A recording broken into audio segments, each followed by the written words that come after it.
हाँ देखिए छात्रों, अब हम लोग देखेंगे एक समान समतल चादर के कारण विद्युत क्षेत्र। तो पहले हम लोग एक समान समतल चादर बनाते हैं। इस एक समान समतल चादर मतलब कि इसमें प्लस चार्ज पूरी तरह से वितरित है। कौन सा चार्ज? प्लस क्यू आवेश। तो चूंकि ये समतल चादर है तो इसका पृष्ठ होगा, और पृष्ठीय आवेश घनत्व जो होता है मान लेते हैं इसका कितना है? सिग्मा। पृष्ठीय आवेश घनत्व कितना है इसका? सिग्मा। और सिग्मा इक्वल टू होता है क्यू बाई ए। मान लेते हैं इस पूरे का एरिया कितना है? पूरे का एरिया के लिए हम लिए क्यू बाई ए।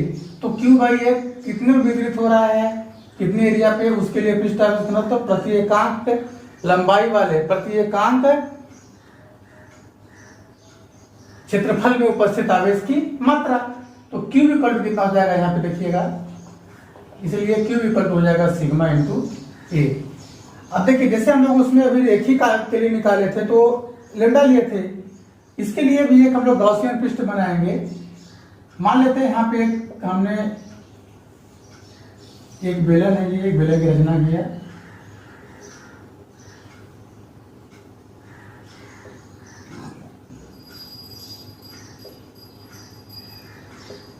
ये पृष्ठ के अंदर है और ये पृष्ठ के बाहर है। इससे r दूरी पे हमने एक बिंदु P लिया और इससे भी r दूरी पे हमने एक बिंदु P डैश लिया। ये भी r है, ये भी r है। ध्यान समझिएगा, इसका क्षेत्रफल अगर a है तो इसका भी क्षेत्रफल कितना होगा?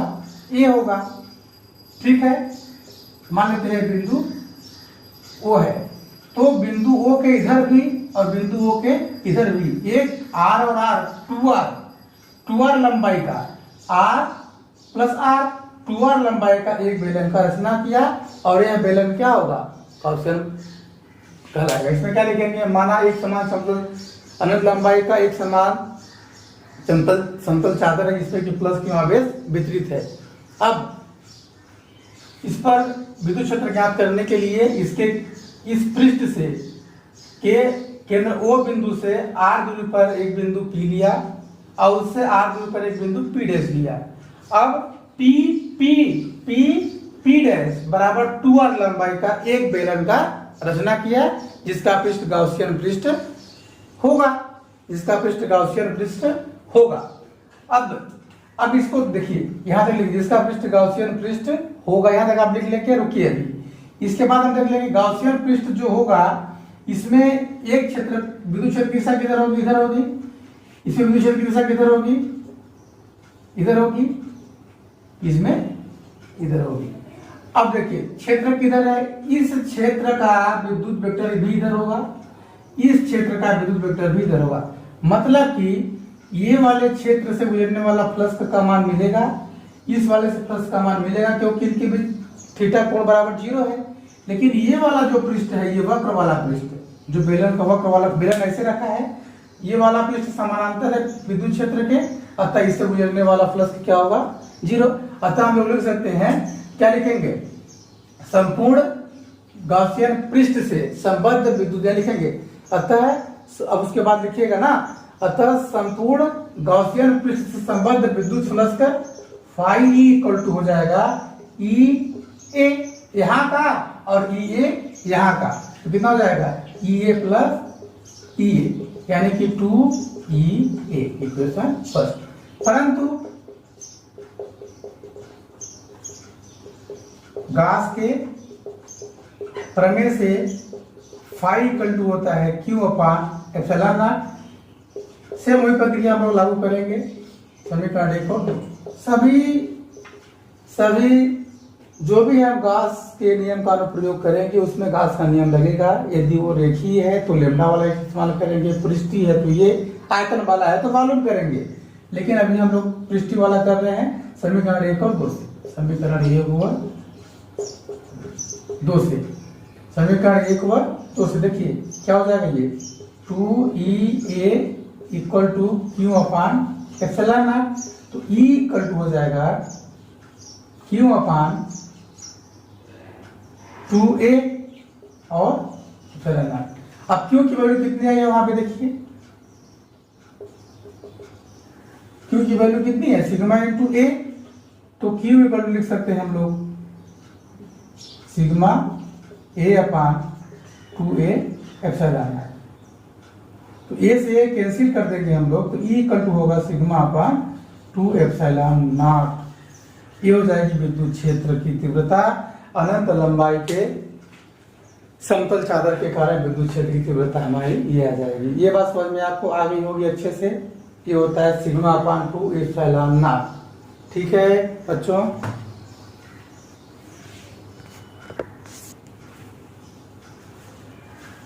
अब एक और कंडीशन है।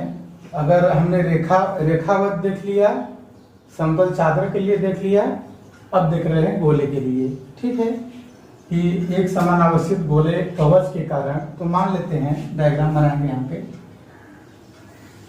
ये कोई गोला है, वो एक समान आवेशित है। एक समान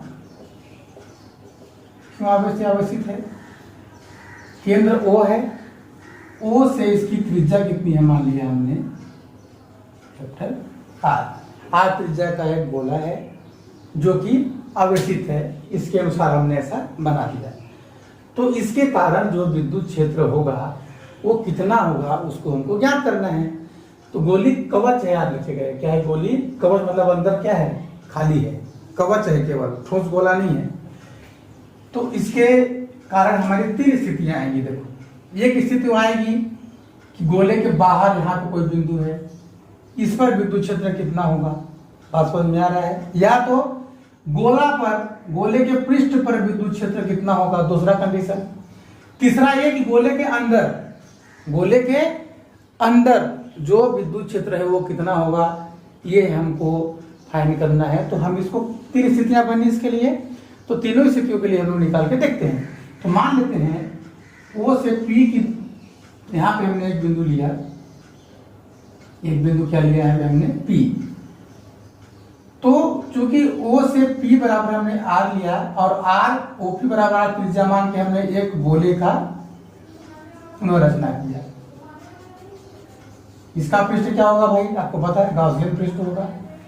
जब इसका गाउसियन पृष्ठ होगा तो इस पृष्ठ से होकर गुजरने वाला फ्लक्स निकालेंगे, और चूंकि ये गोला है तो गोले का वक्र पृष्ठ निकालेंगे, R त्रिज्या गोले का, तो हमारा फ्लक्स निकल जाएगा।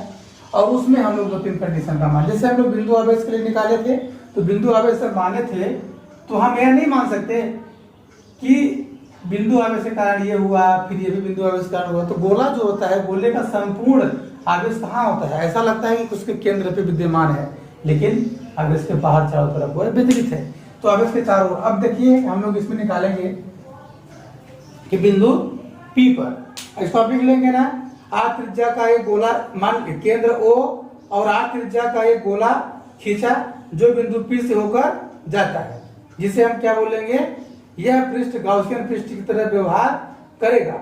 इतना लिख लेंगे, ठीक है। अतः गाउसियन पृष्ठ से गुजरने वाला संपूर्ण विद्युत फ्लक्स, अतः गाउसियन पृष्ठ से गुजरने वाला संपूर्ण विद्युत फ्लक्स फाई इक्वल टू हो जाएगा E into S. E into S क्यों?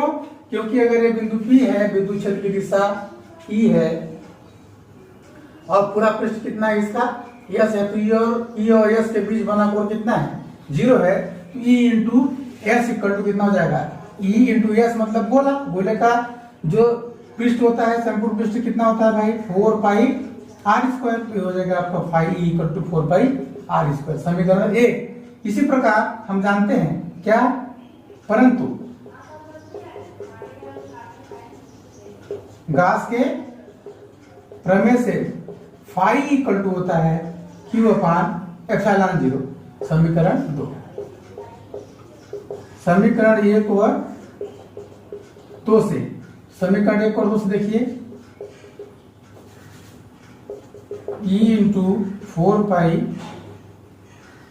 R square equal to Q upon epsilon not.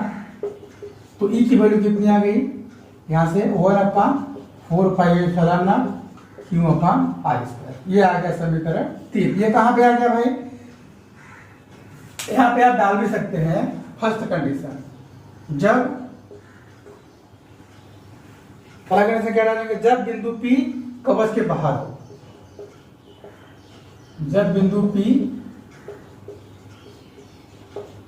कवच के बाहर हो मतलब देखो, बाहर हो मतलब देखिए कवच की त्रिज्या कितनी थी यार, बाहर बिंदु कितना है आर, तो हमेशा लिख सकते हैं हो, अर्थात R is greater than R, R is greater than R. बात समझ में आ गई, R is greater than R, ये समझ में आ गया। अब दूसरा नंबर हम लोग निकालेंगे, जब बिंदु P कवच पर स्थित हो, ध्यान से देखिएगा, कवच पर मतलब इसी पे आ गए, ये बिंदु पे हमने अभी कवच के बाहर लिया, अब बिंदु P कवच पर, यही ना कवच है, कवच पर स्थित हो, कवच पर स्थित हो, अर्थात जो R की वैल्यू हो जाएगी वो किसके बराबर हो जाएगी, R के बराबर, अर्थात R बराबर, ये आप ध्यान समझने के बच्चों, ये ठीक है, एग्जाम में आता है तो बच्चों से बनता नहीं है, इसलिए इसको मैं आपको अच्छे से समझा दे रहा हूं। तब इस कंडीशन में इसकी वैल्यू कितनी हो जाएगी, तब समीकरण 3 से E इक्वल टू हो जाएगा 1/4πε0 Q/R का स्क्वायर, समीकरण 4। अब तीसरा कंडीशन क्या आएगा, जब बिंदु P कवच के अंदर हो, अर्थात R is less than R। बस समझ में आ गया। अगर इतना भी बोल देगा कि जब इस स्थिति में, इस स्थिति में, इस स्थिति में, तब भी आपको ज्ञात करने बनना चाहिए। अब एक बात बताइए आप लोग कि R का मान, मतलब ये जो P बिंदु है, ये इस कवच के अंदर, मतलब R का मान एक चित्र में बना रहा हूं इसके लिए, जैसे मान लीजिए ये कवच है, ये वाला कवच है, ये हमने बिंदु P यहाँ पे लिया, इसकी त्रिज्या कितनी थी R, अब इसकी त्रिज्या की एक, अब R की वैल्यू कितनी हो गई, R हमने बिंदु P तो यहाँ ले लिया ना, तो ये R हो गया, तो R का मान कैपिटल R छोटा है, तो इस बिंदु पे मतलब कवच के अंदर विद्युत क्षेत्र कितना होगा, कितना होगा आप लोग बताइए तो, कितना होगा। बिंदु P जो चूंकि कवच के अंदर है, तो कवच के अंदर में बिंदु P का जो है, तो आवेश कहाँ पे है, आवेश कहाँ पे है, इस कवच के बाहर, तो अंदर तो कोई आवेश है ही नहीं। जब अंदर कोई आवेश नहीं है तो विद्युत क्षेत्र कैसे हो सकता है, क्योंकि विद्युत क्षेत्र E का मान हमेशा Q पर निर्भर करता है, अगर Q है तो E है, अगर Q नहीं है तो E नहीं है, यानी कि जब कवच के अंदर कोई आवेश है ही नहीं, यानी कि विद्युत क्षेत्र क्या हो जाएगा, यहाँ पे इसका मान कितना हो जाएगा, विद्युत क्षेत्र का मान 0, यहाँ पे लिखेंगे, चूंकि कवच के अंदर Q इक्वल टू कितना है 0, अतः समीकरण 3 से E इक्वल टू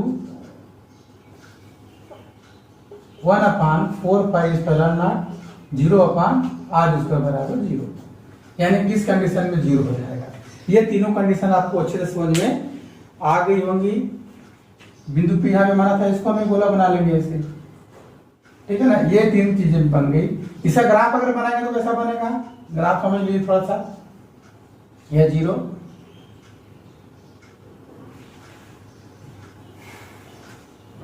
यहाँ पे है R बराबर R, ये जो लाइन है यह इसमें R बराबर R,